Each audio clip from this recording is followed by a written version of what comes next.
It's Monday. It's morning. And it's Macabre.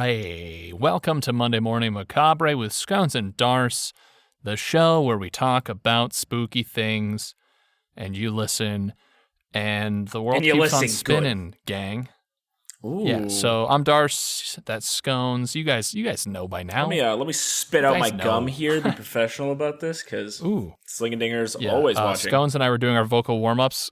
Scones, do you want to do your vocal warm-up before we get into this? Yeah, Big River, Little River Band. Okay, very good. All right, what's yours? Very, very good.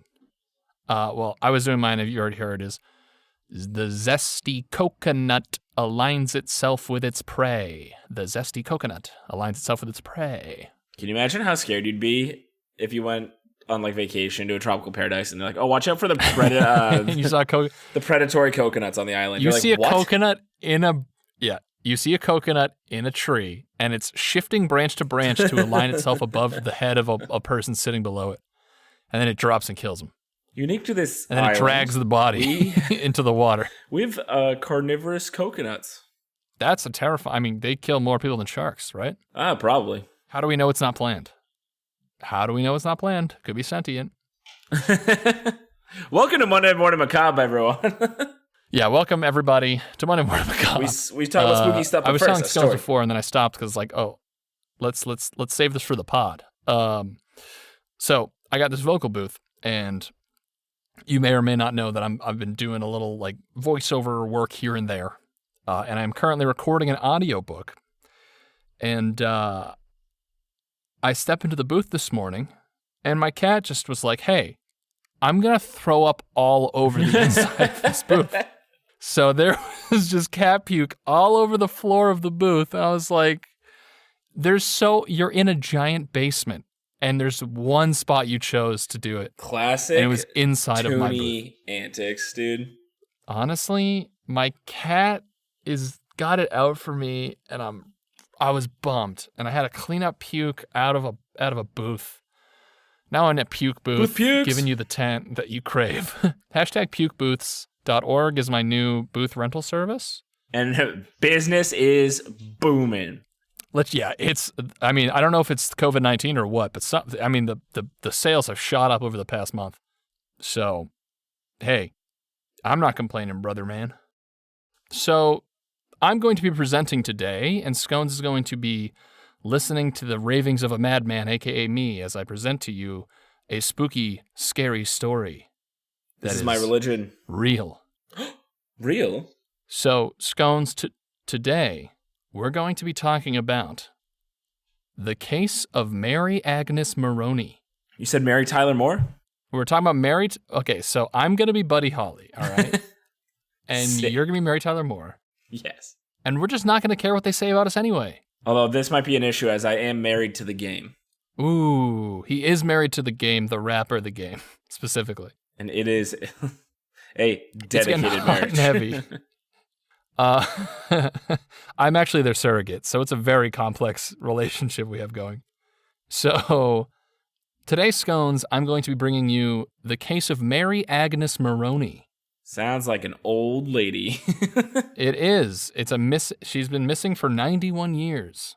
Oh my gosh. But we're going to talk about something that's super creepy. Heck yeah. Band, play us in, dudes. Fiddle me timbers. Shuttle my buggies. You just come up with that? That's pretty cool, dude. Yeah. With the shirts, man. I gotta get it tattooed to my fucking leg. Shuttle my buggies. That's my new goodbye phrase. Shuttle my buggies. The shirts.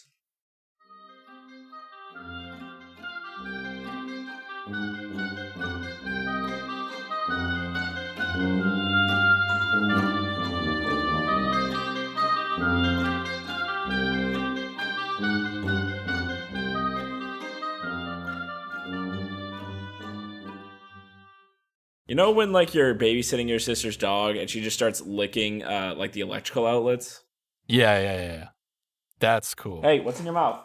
That's like when I babysit my sister's kids. I think so. Okay, I think we're good. Okay, so this article is from maryhalbergmedia.com.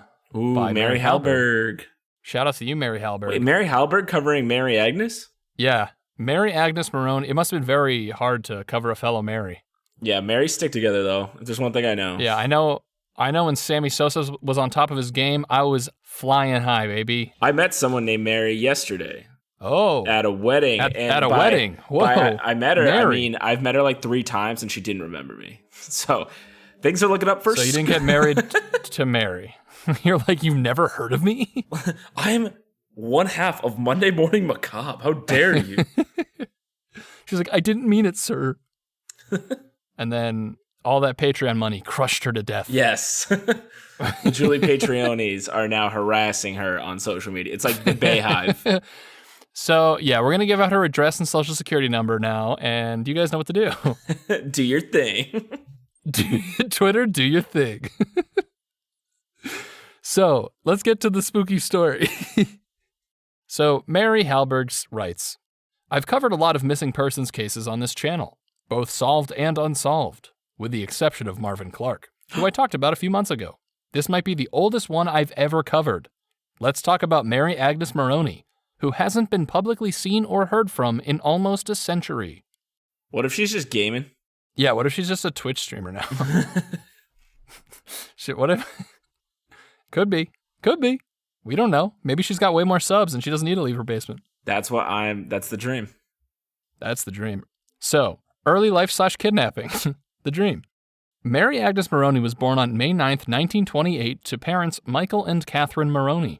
She was soon joined by at least one younger sister, though some sources said she had 2. In 1930, 2-year-old Mary Agnes lived with her family in Chicago. But the family wasn't doing too well. Michael Moroney had just lost his job a few months earlier, as I imagine was the case with many people during the Depression, and Catherine was pregnant again. So he put an ad in the newspaper. Again. Kathy. Kathy, always with the belly. That became like almost Adam Sandler. Yeah, I was going to say. Kathy.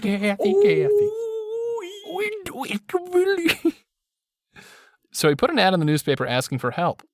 Most sources said he was looking for material things, but one said he was asking for a job. Hell yeah, always on his grind, 100. He's always on his grind, #entrepreneur, #hustle. Keep your nose down girl while boss. they're at the club. You're getting that money. You were studying the blade. On May 14th of that year, a woman showed up at their door.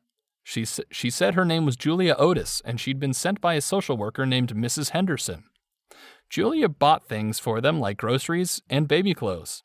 She also offered to take Mary Agnes to California, but her parents didn't let her go. The next day, Julia showed up with even more things for the family. She offered to take Mary Agnes clothes shopping, and her parents agreed. They left the house and didn't come back. The next day, the Moroneys received a letter from Julia saying she'd taken Mary to California and would bring her back in a couple of months. Which is like, hey, you know how you asked yesterday and we're like, no, that didn't change overnight, lady.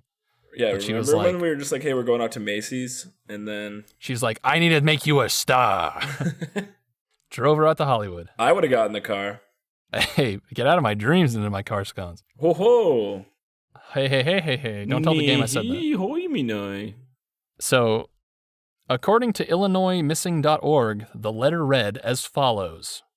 Again, this is the letter from Julia, the new housekeeper who took the Mary Moroney to California. Please don't be alarmed, which is a solid start. Yes, no one's ever been alarmed after reading that. A kidnapping letter. Solid diffusing of any kind of tension. Yeah, she sat there and she's like, how do I start this? Let's see. To whom it may concern. No, that's dumb. Too formal. Please don't be alarmed. I'm going to start signing all my all my work all your emails letters. with that. Yeah, my signature at the bottom is just going to say, please don't be alarmed. It says, please don't be alarmed. I have taken your little girl to California with me. I have hired a special nurse to care for her. We'll be back in 2 months. By that time, you will be on your feet again and will be able to care for her. She didn't even cry a bit. She is outfitted like a princess. In the meantime, I'll help all I can to get you on your feet. Don't worry about her or anything else. When you get this letter, we'll be on our way already. As ever, Julia Otis. That's really scary. So, yeah. She didn't even cry. Not even like once. Yeah, right? I put her in a Barbie car. She didn't cry. She's like a princess right now. I made her eat vegetables and everything, and she still didn't even cry. She likes so I knew it was totally cool. Another source said part of the letter read, Mary Agnes is on the way to California. You can spare her for 2 months. Which is you can not spare her decision at all. What a wild thing to hear out of someone's mouth about your child. You can spare her a bit. You can spare her. It's just your kid. If someone was like, hey, I'm going to take your kid for 2 months, you can spare her. I'd be like, oh boy, we're going to call the police. We're going to call the police, and then I'll bring out my dad guns.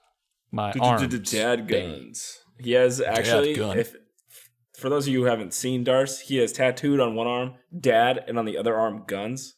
Yeah. It's pretty sick. And when he gets real mad, because those are my two loves in my life. Yeah, you just walk out with him flexing with a cigarette hanging out of your mouth every time anyone disrespects your child. Yep. I go to local parade grounds and I just smoke cigarettes and stare at everyone on the playground. So now you got a good picture of what I look like. Regardless of what the letter said, the Moroneys never heard from Julia Otis again. They contacted the police the day they received the letter. So good on them. That's smart. About 2 weeks. Okay, this is the part that I was like, oh no, because this would chill me to the bones, Scone. Wait, your bones are getting chilled? About 2 weeks later. Yeah, dude, they were gonna chill my bees. They're gonna see my bees. Dude, seeing your bees. About 2 weeks later, the Moroneys received another letter. This one is from a woman named Alicia Henderson. One source said she was Julia Otis's aunt, another said her cousin. Either way, she told the family that Julia had lost her husband and child a year earlier and that she was, quote, love-hungry, so she'd taken Mary Agnes. Whomst among us has not been a little love-hungry from time to time? I mean, you guys will be cool if I take your kids because I'm love hungry, right? That's not scary or terrifying or weird. We should make a dating app called Love Hungry. Ooh.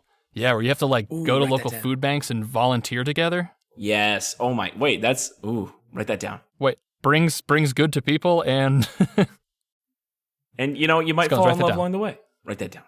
Yeah, Sling and Dinger's first applications in development. Can we call it? Nah. Nah. Never mind. I don't know what you were going to say, but I bet it was cool. It was probably too cool for school, so that's why I can't say it. All right. For all those of you in school, we're omitting this for your benefit. You can't. Yeah, exactly. So, when police examined the letters, one from Julia Otis, another from Alicia Henderson, they thought the handwriting looked very similar. Because of this, they were afraid Mary Agnes had been killed, presumably by her parents, though it's never been stated explicitly. Michael and Catherine were actually arrested on May 20th when police couldn't find any trace of Julia Otis, but were let go after an hour. Which is it's like they had a board game sized, draining sand clock that they had to flip. We got 1 hour to figure out if they did it. They did not do it in time.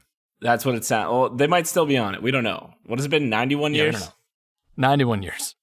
So, not much else happened in the case for over 20 years. Then, in early 1952, a report ran in the Oakland Tribune in California about the case that included Mary Agnes's picture. A local mechanic named Everin McClelland saw the report and thought the picture looked a lot like his wife, Mary McClelland.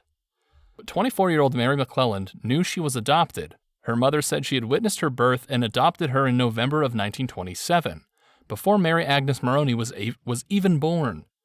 Her doctor backed her up. He was in the background, backing her up like an MC would. What she said? It's like, hell yeah, Mary.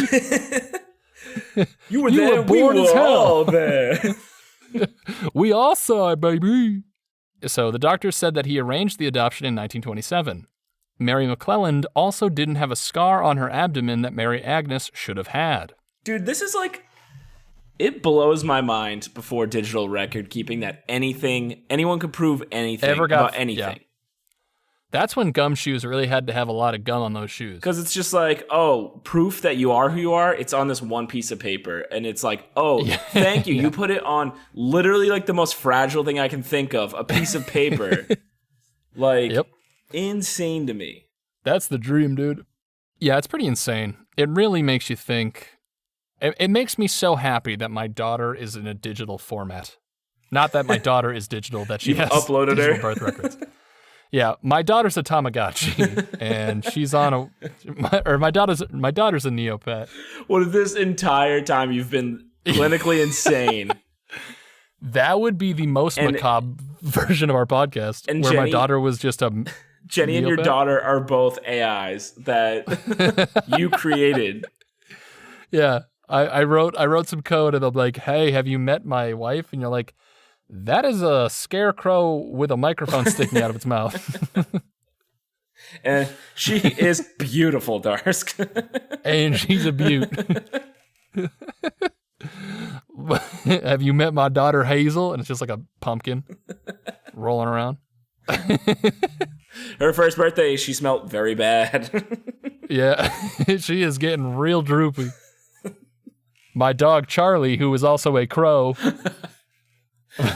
I'm a farmer now. Yeah, I was gonna say you just stuck like microphones into like Halloween decorations. It sounds like. Yeah, exactly.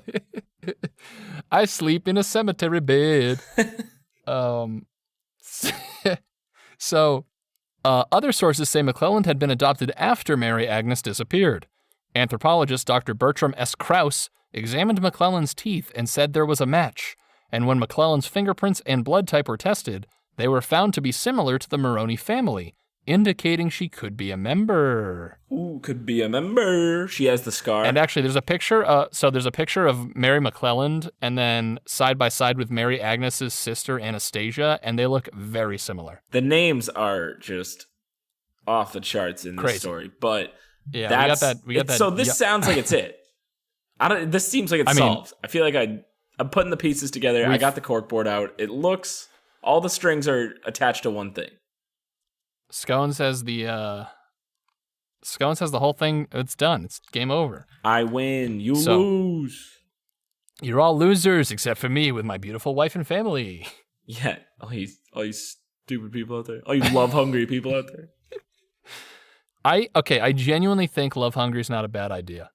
No, it's picking up steam in my head as well. Yeah, okay.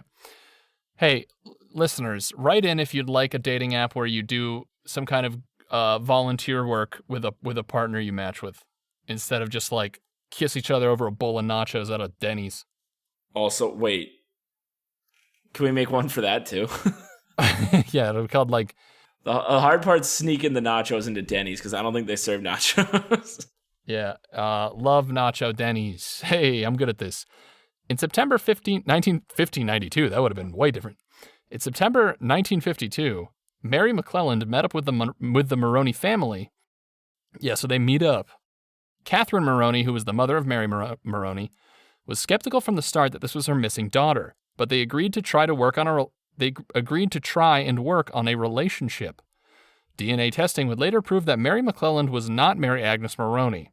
She died in 2005, which means she could have died listening to 50 Cent. What kind of... Fun fact. I love the reference I have now. But how good was like genetic testing at the time that she got tested? I don't know. Yeah, I have literally zero idea. This sounds like it's either I'm calling phooey on the genetic testing, or now hear me out. This is a similar situation where parallel universes bled into each other and people were separated between them, much like the Berenstain Bears phenomenon. Yep. Google it. I'm not going to... It's called like the... I forget what the name of it's called. Essentially, it's at one point where two parallel universes merge at one single point, and some people from each universe get switched. And so what if she got switched to be... Lady McClellan. What if there's a future society who have made like Switched at Birth, but instead they like switched at like Dimension. Ooh. And that's like their MTV hit show. Oh, they're like fourth dimensional beings. We're just all part of some sick game show, like a Truman Show, but for we're about to hit that wall, baby. Yep, I think we figured a lot out on this episode. Yeah, I think we figured everything out. Actually, I think it's inconclusive. Yeah. Wait, no, it's conclusive. I don't know. Words are hard, man. All right, so what happened next? So speaking of what happened, the next section's called "What Happened." Wow. So despite the early police speculation that Mary Agnes's parents were involved in her disappearance, most people I've come across online discussing this case believe she was kidnapped and raised by someone, probably Julia Otis. The only real question is, where are they now? Probably dead. Probably in the ground, baby. Unsurprisingly, there has been a speculation that Julia Otis was a false name. It would make sense, after all. Why would you use your real name in the process of committing a crime? And if Julia changed her own name, she almost certainly changed Mary Agnes's as well. A few people on web sleuths have done some digging and think they may have found either Mary Agnes or Julia, but of course nothing is confirmed. Wait, what did they find? One interesting thing I want to point out that I haven't seen anyone else discuss is the first letter the Moronys received. Oh man, is there a cool anagram in it?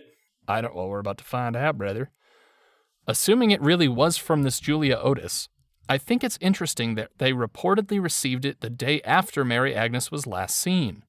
Even today, mail takes several days to get to its intended destination, and I can't imagine it being... Hell yeah, brother. I can't imagine it being much better in 1930. I think the fact that it arrived so soon after Mary Agnes's disappearance could be evidence that the whole thing was premeditated. Julia Otis, whoever she really was, might have seen Michael Moroney's ad in the paper and, unfortunately, decided to take advantage of their situation. So, final details. Mary Agnes Moroney was 2 years old when she disappeared from her home in Chicago, Illinois on May 15th, 1930. Her case is classified as a non-family abduction.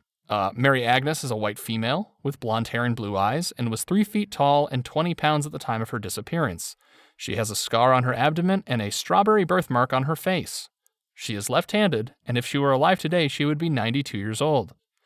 Mary Agnes was reportedly last seen with a woman who went by Julia Otis. She was described as being in her early 20s, well-dressed, and with protruding teeth. Oh.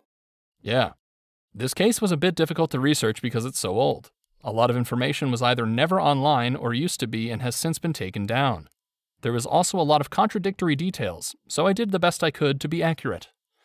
The good news is that I came across a lot of people online who claim to be relatives of Mary Agnes and want to find out what happened to her.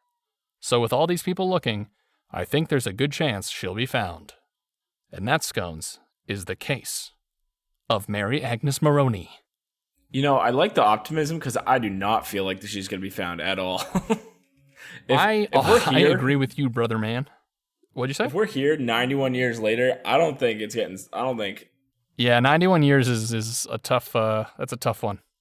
You'd have to go to like every tough case, old folk home and be like, who here is 91? And then go up and like stare at them and be like, check their eyes and for a birthmark? I don't know. Yeah, it's pretty tough. I don't think that it's... I guess the question really is do we think she was kidnapped or do we think that her parents... Oh, right. I forgot about that thread that would have cut all of this off right at the beginning. Yeah. So I think it's one of those two. I was going to say, I hope it was the kidnapping only because that would mean that she wasn't murdered by her own family. But yes. It's either way, it's not great. If you asked me before we started this podcast, I'd be like, no way. She definitely is alive somewhere today. But people are horrible, and it's definitely possible. Yeah. People are horrible. Her parents were monsters. Yep. They sure were. Darcy would never do that to his we can't say that family. For sure. They sure might have been. That's why you need a good, wholesome scarecrow family like you, Darce. Exactly. That's why you don't ever actually meet somebody who's flesh and blood. You make it straw and garments. Yeah. Love hungry? Go to Spirit Halloween. Yeah. Love hungry? Find yourself a nice scarecrow and settle down, for God's sakes. Go to Christmas tree shops. They're all out front. Get a candle. Put a smiley face on it. You have a husband. He smells better than one of those other husbands. Yeah, it'll be like clean linen, my husband. He'll probably clean more, too. Oh, men are dumb. We sure are. And with that... And with that, gang, thank you for listening to Monday Morning Macabre. As always, check out our socials. Twitter, MMMacabre Instagram, Monday Morning Macabre, and our website, mondaymorningmacabre.com, where you can find merch and Patreon information if you want extra bonus episodes of us talking. Yeah. You can find it there. True Patreonies, look out. Cheap. We got another episode coming at you later, sometime after this one comes out. I love the specificity, baby. Can't put us in a box. And as always, have a good Monday. Boy. What was my new catchphrase again? I don't remember. Let's see. Let's go over. Wait, from last week or from this week? No. Remember I said earlier this episode where I said I'm going to change my... Was it something about scarecrows or dead guns or... No, it was like... I don't remember, but someone in the comments will be like, hey, it was this, you dum-dum. I can't wait. So whatever my new catchphrase is, I'm saying that. Goodbye. And goodbye.